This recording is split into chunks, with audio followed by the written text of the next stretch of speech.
Assalamualaikum warahmatullahi wabarakatuh. Kembali lagi di section Kubis, Kupas Abis bareng Muhammad Rizky Wiraputra. Pada section Kubis kali ini, saya akan membahas sebuah materi yang cukup menarik. Apa sih itu materinya? Materi tentang himpunan.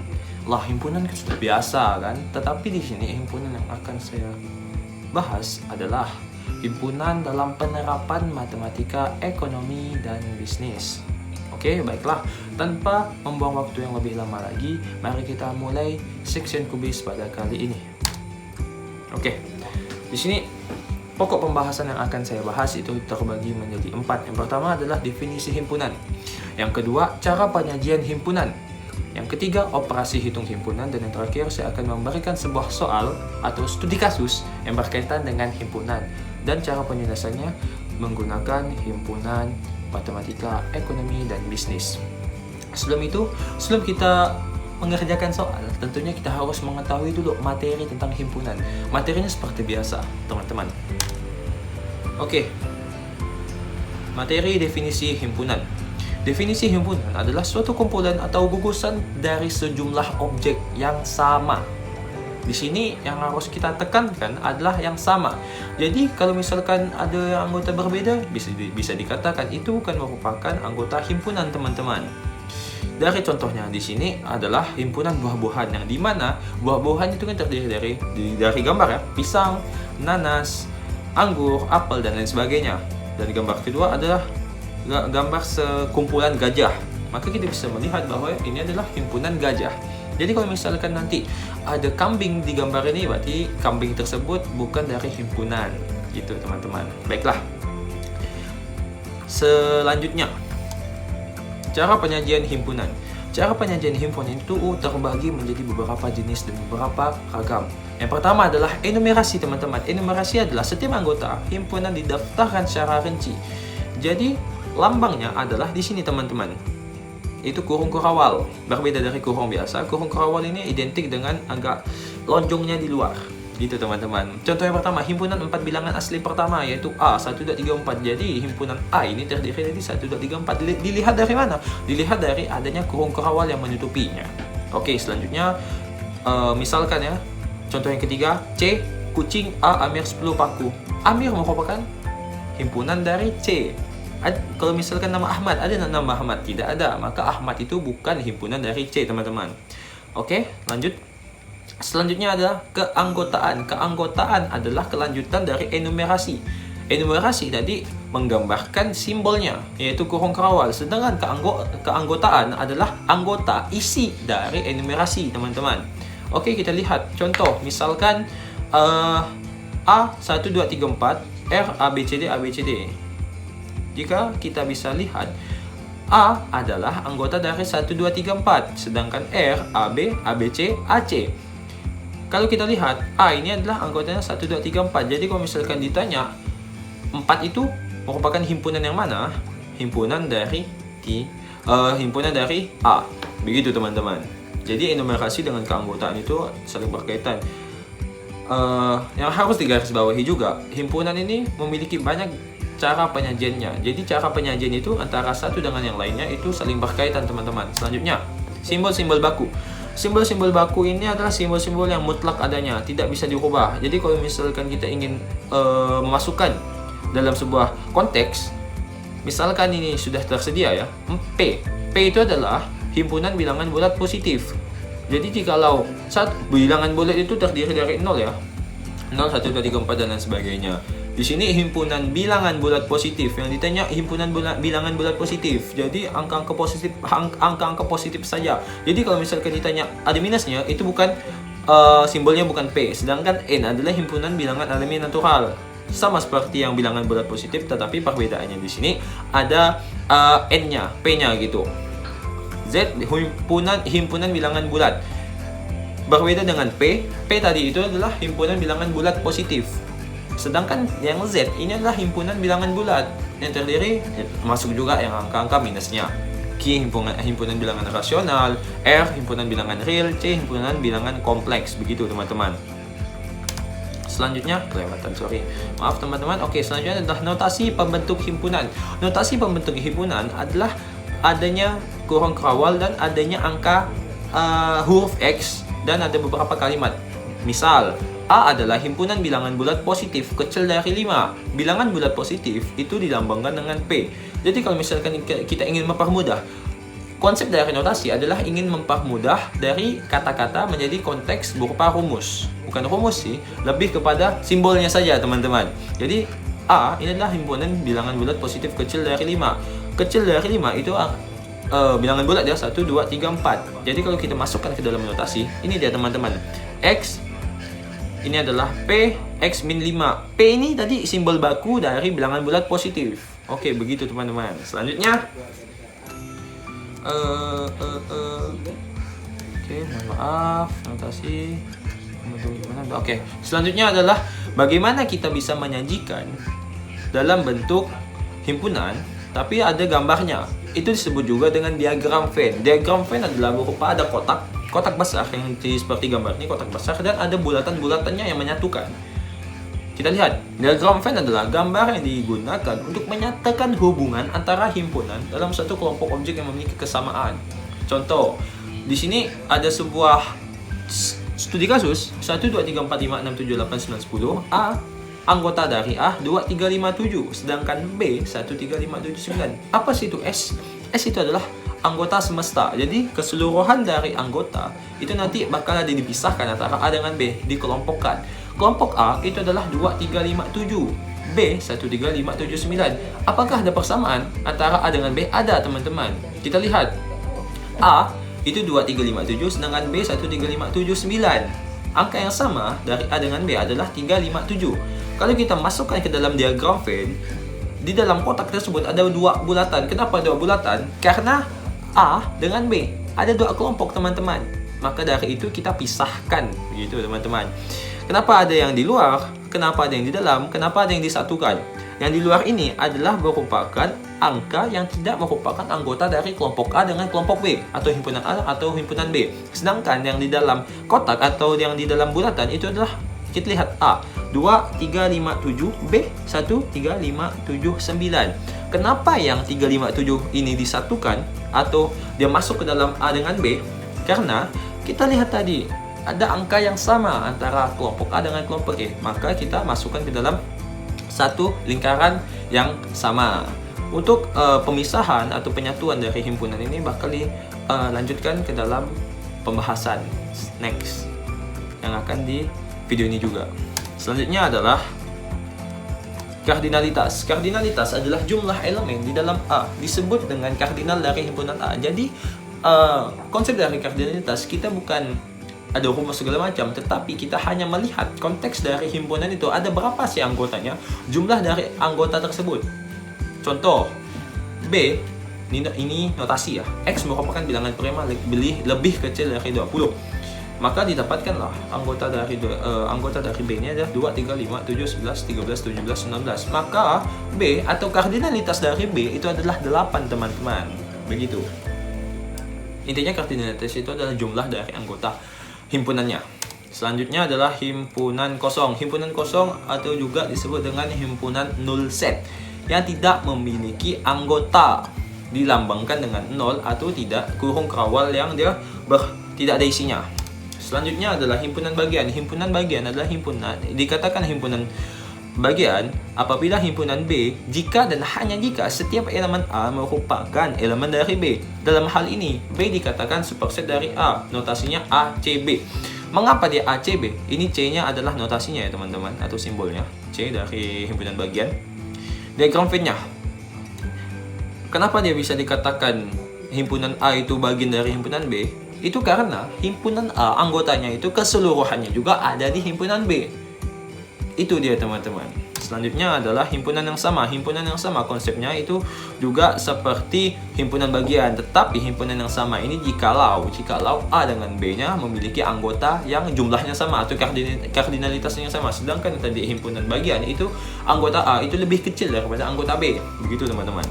Selanjutnya adalah himpunan yang ekivalen. Ekivalen itu adalah himpunan yang memiliki angka atau yang himpunan yang memiliki kardinalitas yang sama.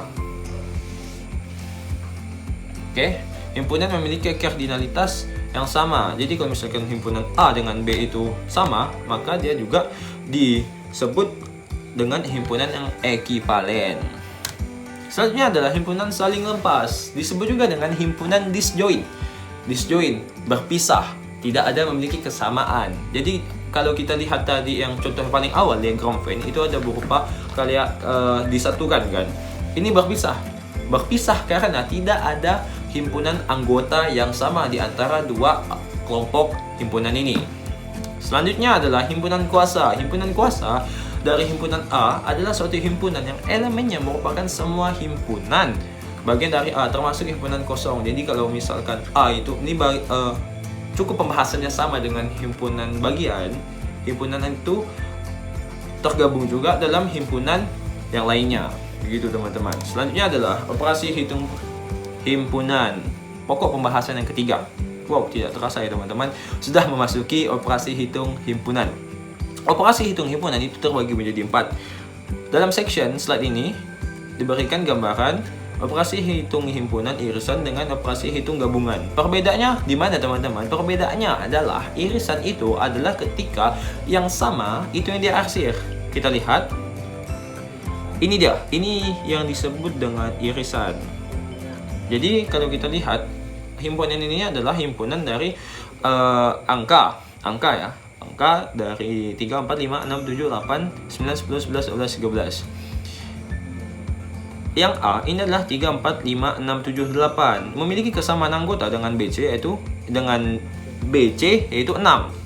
Berarti anggota BC juga memiliki anggota yang sama 6. Sedangkan untuk yang A, B irisannya angka 5. Berarti untuk himpunan A dengan himpunan B memiliki anggota yang sama yaitu anggota yang 5. Begitu teman-teman. Begitu juga selanjutnya. Untuk yang gabungan atau union itu perbedaannya dengan irisan itu hanya mengarsir. Perbedaan dari irisan dengan gabungan adalah letak arsirannya. Kalau arsiran dari irisan itu yang tergambar di sini saja, sebagian kecil, tetapi kalau gabungan itu arsir ke semuanya teman-teman. Oke, selanjutnya adalah komplemen. Komplemen adalah bilangan atau anggota himpunan yang tidak terdaftar di anggota himpunan A. Kalau kita ingat tadi yang di diagram Venn, itu kan ada beberapa angka yang di luar dari bulatan-bulatan. Itulah yang disebut dengan komplemen. Letak arsirannya di mana? Letak arsirannya itu menggambarkan kotaknya saja, yang bulatannya jangan diarsir. Selanjutnya adalah selisih, teman-teman. Selisih di sini adalah himpunan yang tidak memiliki atau perbedaan antara himpunan A dengan himpunan B. Kalau kita lihat himpunan A itu adalah 1, 2, 3, 4, 5, 6, 7, 8, 9, 10. Ini ya teman-teman. Kalau untuk yang B adalah 2, 4, 6, 8, 10. Yang tidak, maka yang A selisih B itu adalah yang tidak dimiliki oleh B. Yang tidak dimiliki oleh B adalah 1, 3, 5, 7, 9. Maka kalau misalkan B kurang A, kita bisa lihat di sini. Untuk contoh yang kedua, 135 dikurang dengan 123.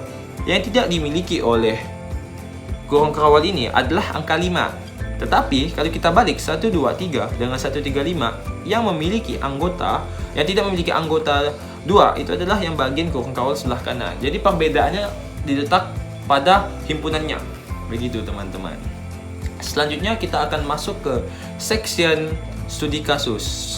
Studi kasus pada kali ini saya akan mengangkat sebuah soal yang diberikan oleh dosen saya yang sudah saya kerjakan juga. Jadi selanjutnya tunggu saja, oke? Oke, kembali lagi di section kubis. Oke, di sini ada sebuah studi kasus. Soalnya adalah besaran. Oke, sini lagi. Oke, ini dia. Studi kasusnya adalah berikut ini adalah daftar ketersediaan stok barang dari jenis A sampai F. Stoknya ya, A sampai F tersedia di gudang 1, 2, 3, 4, 5, 6. Ada sebuah stok dari A sampai F yang harus tersedia, atau ada beberapa yang tersedia di beberapa gudang. Gudang 1, gudang 2, gudang 3, gudang 4, gudang 5, dan gudang 6. Kita bisa lihat gudang 1 itu terdiri dari stok A, stok D. Gudang 2 terdiri dari stok A, stok B, stok D dengan stok F. Gudang 3 terdiri dari stok A, stok B, stok E. Gudang 4 terdiri dari stok A, stok E, stok F. Gudang 5 terdiri dari stok A, stok B, stok D.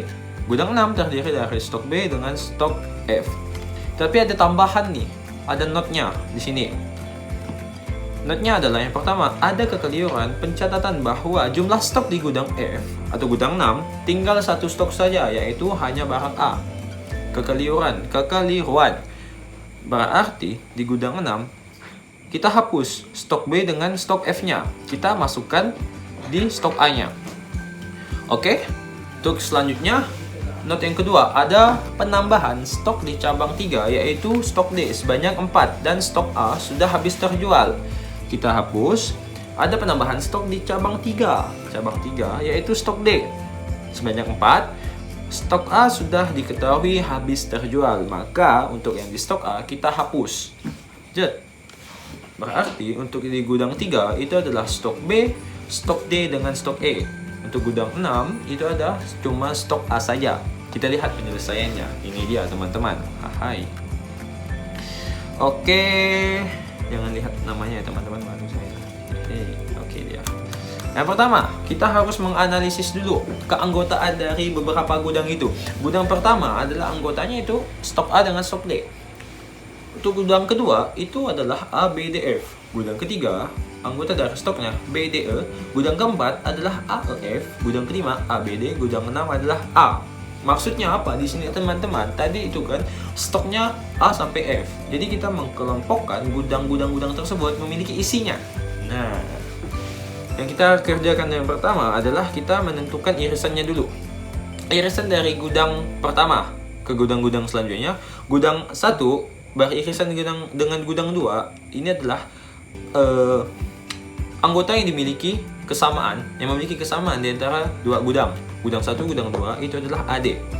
Stok A dengan stok D. Gudang 1 dengan gudang 3 memiliki stok yang sama yaitu stok D. Gudang 1 dengan gudang 4 memiliki stok yang sama yaitu gudang A.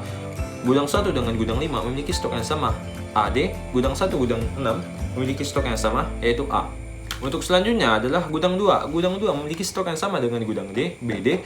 Gudang 2 memiliki stok yang sama dengan gudang 4, AF. Gudang 2 memiliki stok yang sama dengan gudang 5, itu ABD. Selanjutnya, gudang 2 memiliki stok yang sama dengan gudang 6, yaitu A. Selanjutnya, untuk gudang 3. Gudang 3 memiliki stok yang sama dengan gudang 4, itu E. Gudang 3 memiliki stok yang sama dengan gudang 5, itu BD. Dan untuk yang stok yang gudang 4 memiliki stok yang sama dengan gudang 5, yaitu A. Gudang 4 memiliki stok yang sama dengan gudang 6, yaitu A. Gudang 5 memiliki stok yang sama dengan gudang 6, yaitu A. Kenapa gudang 6 tidak dimasukkan? Karena gudang 6 sudah terakumulasi di sebelum-sebelumnya. Begitu teman-teman. Yang tadi adalah beberapa gudang yang memiliki kesamaan. Hanya 2 gudang saja, tetapi kita harus menganalisis juga. Ada beberapa gudang memiliki stok yang sama. Kita lihat untuk yang memiliki yang unsur 3 gudang. Gudang 2, gudang 3 dengan gudang 5 memiliki stok yang sama yaitu BD. Gudang 1, gudang 2, gudang 4, gudang 5 dengan gudang 6 memiliki stok yang sama yaitu stok A. Selanjutnya, gudang 1, gudang 2 dengan gudang 3 dan gudang 5 memiliki stok yang sama yaitu stok yang D. Kenapa kita menganalisis seperti ini? Menganalisis irisannya agar dalam pembuatan diagram Venn itu memiliki kemudahan teman-teman, tidak kepayahan lah. Selanjutnya kita menentukan unionnya. Unionnya itu adalah gabungan. Ini yang paling gampang teman-teman. Union adalah bagaimana kita mengkelompokkan, mengakumulasikan dari gudang-gudang yang sama itu kita satukan. Gudang 1 dengan gudang 2 itu A, B, D, F. Gudang 1 dengan gudang 3 A, B, D, E. Gudang 1 dengan gudang 4 A, D, E, F. Gudang 1 dengan gudang 5 A, B, D. Gudang 1 dengan gudang 6 A, D. Selanjutnya gudang 2. Gudang 2 dengan gudang 3 yaitu A, B, D, E, F. Gudang 2 dengan gudang 4 A, B, D, E, F. Gudang 2 dengan gudang 5 A, B, D, F. Gudang 2 dengan gudang 6 A, B, D, F.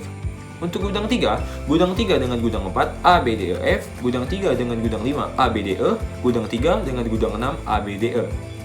Selanjutnya gudang 4 dengan gudang 5 itu A, B, D, E, F. Gudang 4 dengan gudang 6 adalah A, E, F. Gudang 5 dengan gudang 6 adalah A, B, D teman-teman.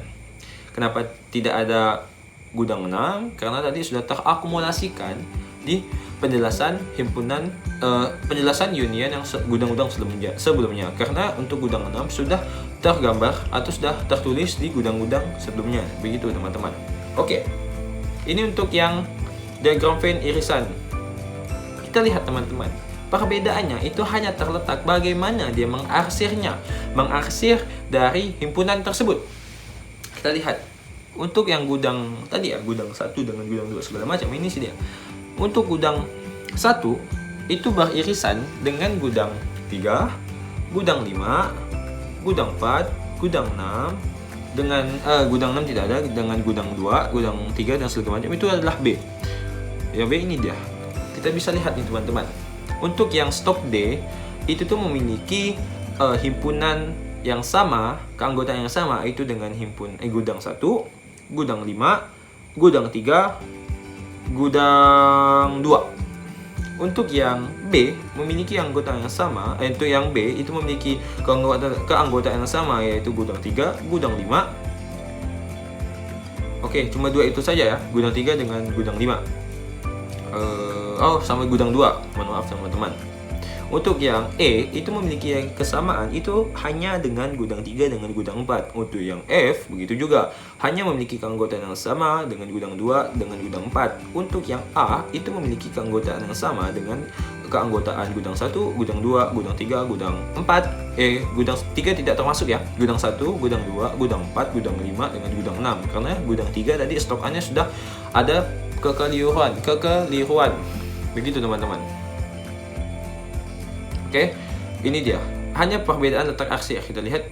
Ini dia. Arsiran dari union itu keseluruhan dari bulatannya. Sedangkan untuk arsiran yang irisan itu hanya bagian-bagian yang bagaimana ya? Bagian-bagian yang terkena atau yang memiliki keanggotaan yang sama. Begitu teman-teman.